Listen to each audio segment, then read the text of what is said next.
103.8. We are talking all things Michelin. It was the awards last night. I've got questions coming in for Courtney and Dan. So if you do have a query about where to go this weekend, what to eat, these are the guys in the know. You're listening to Farmer's Kitchen on Dubai Eye 103.8. As I said earlier, today's show is sponsored by Pickle, who are fueling us through the next few hours. I had a kid's cheeseburger, and very fine it was too. Courtney, yes. We had an interesting question here from Tarek, saying, what impact does a Michelin star actually have on bookings? Also, is a Dubai star really the same as a New York star? So, first question, I have actually written about this. If you go to Fast Company Middle East, I did a whole article about this a year ago. So yes, there is an impact. I remember the first year when we had them and I was speaking to the team at Nico Ramito, phones rang off the hook. This is when you get the bump, especially internationally. So when people come to town, they really want to check those stars off. And so when you go from 1 to 2 or you come in at 2, this is when you are going to really see that kind of energy. Now, is a star the same around the world? Michelin says yes.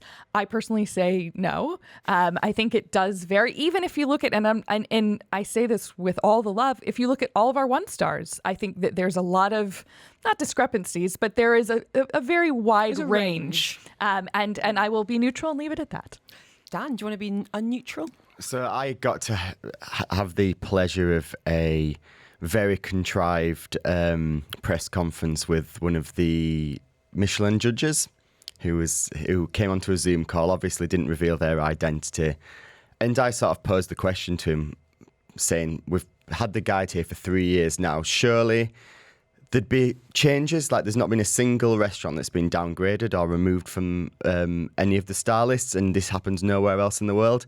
And of course the answer was, well, Dubai's all the restaurants are such great quality and they just keep this standard up. And I said, well, surely every year, if you've got a star already, it must not get looked at as much. And it's like, no, every single restaurant gets judged on its own merits, like on a blank slate every single year. And I was like, right, okay, so that's the press answer. And I'd say absolutely. Well, saying that though, I've been to some terrible 1 stars all over the world, so I wouldn't necessarily say that it's not the same quality, but there's some definite question marks with some of the 1 stars that are in the list. I would just say, and I probably shouldn't, if you are not easily offended and want a good laugh, Dan's Reddit thread on a Barcelona restaurant from a couple of years ago. Was it? Which restaurant was it? It's called Abac. Abac. Yeah, trust me. Language is a little bit fruity, but you'll get the point about why some restaurants might have stars, but probably now it's got deliver. 3 stars. That's it. Yeah, the pinnacle of dining. Oh, interesting. Okay, can we just talk about about a couple of the special categories? Yeah. Because we should say green stars retained by 3 restaurants. We had Low, we had our friends at Booker, and we also had Table as well, who were doing some food last night. So I just said to you off air, what was the best thing you ate last night? Because it was all canapes and neither of you ate anything last night. Probably the roast potatoes from dinner by Heston. Yeah. I will say the Orfali team put up, they're known for pastry. I know Orfali's known for a lot of different things, but their pastry game, very strong. Very strong. Yeah, had a very nice little foie gras truffle-y thing from those guys. That was amazing. But Table did a lovely kind of tomato 3 ways. So they're very, very good on the local growing and the food wastage as well. We also had Jesus Lobato Suarez winning the Young Chef Award from Smoked Room.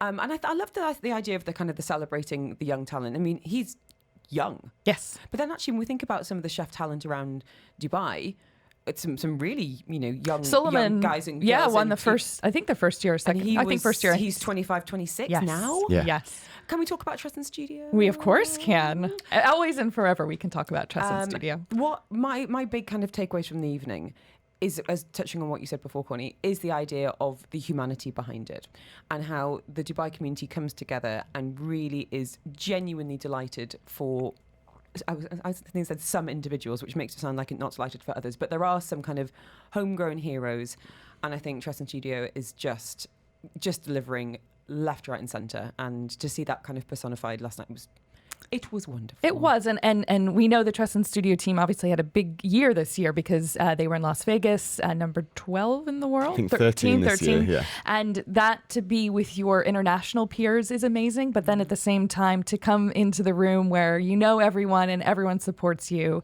I think that there's something really special that goes with that as well. So I'm, and it's fun too because now I see more people coming and they're getting to experience it for the first time. You know, it's not a secret to me. I've been going for 6 years, but now I get to see other people have that experience for the first time. I got a message from my one of my neighbours, Greg, the other day, and he just said, I've just been to Treston Studio and it was the best restaurant I've ever been to in my entire life. Wow. Which is, and everyone who goes just seems to have a mind-blowing experience. And yeah, I'm just super proud in what they do and how they represent the scene here. And yeah. So I'd put a little shout out on my Instagram before saying, what, you know, we're talking about Michelin this afternoon. What's your favourite restaurant? So we've had Mythos getting some love, and I actually would like to come back to this. My friend Franny said, the meat company Sikar Baha, I will not be swayed in this view. I love this. Three Phils, Josette getting some love, Shea Wham getting some love, and a lot of people saying Reef.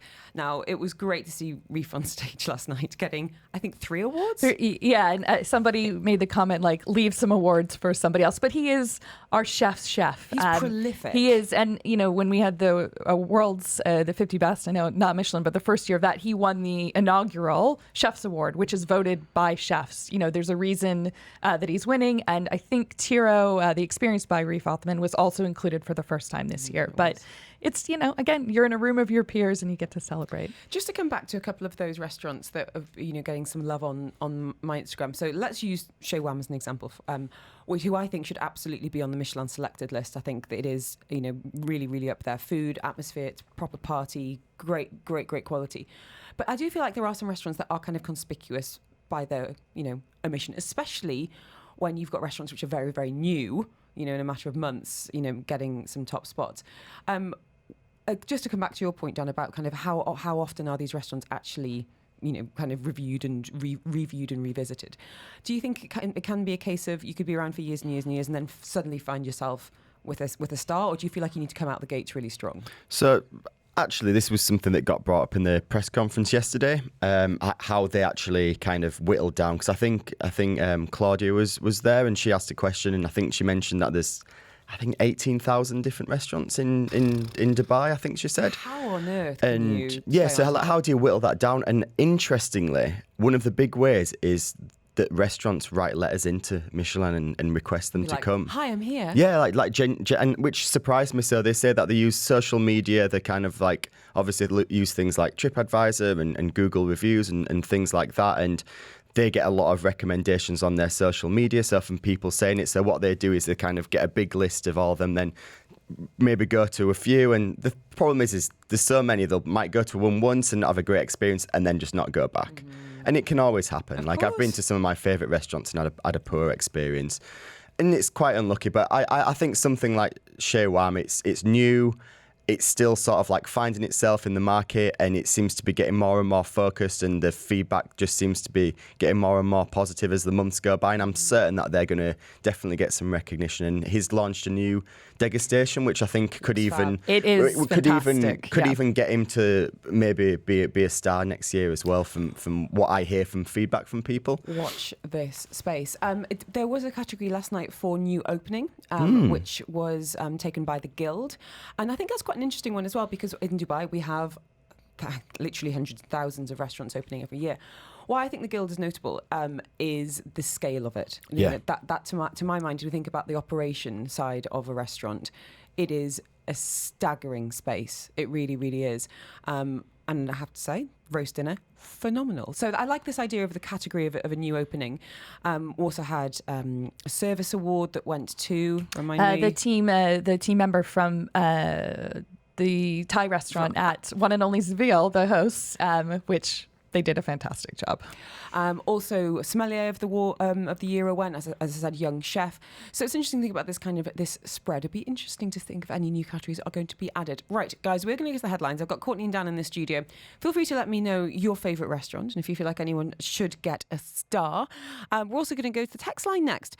I had a message from Ed saying, guys, need a recommendation for lunch, not brunch tomorrow. Want to get a bit dressed up. Any ideas? Up to 1,000 dirhams for 2, including drinks. And Ruth is wanting some teppanyaki drama, not Benny Hanna. Want to take the kids for some flames and egg in chef hat action. That sounds great, Ruth. Let's see what the guys can whip up during the headlines. Your ARN News. From the ARN News Centre.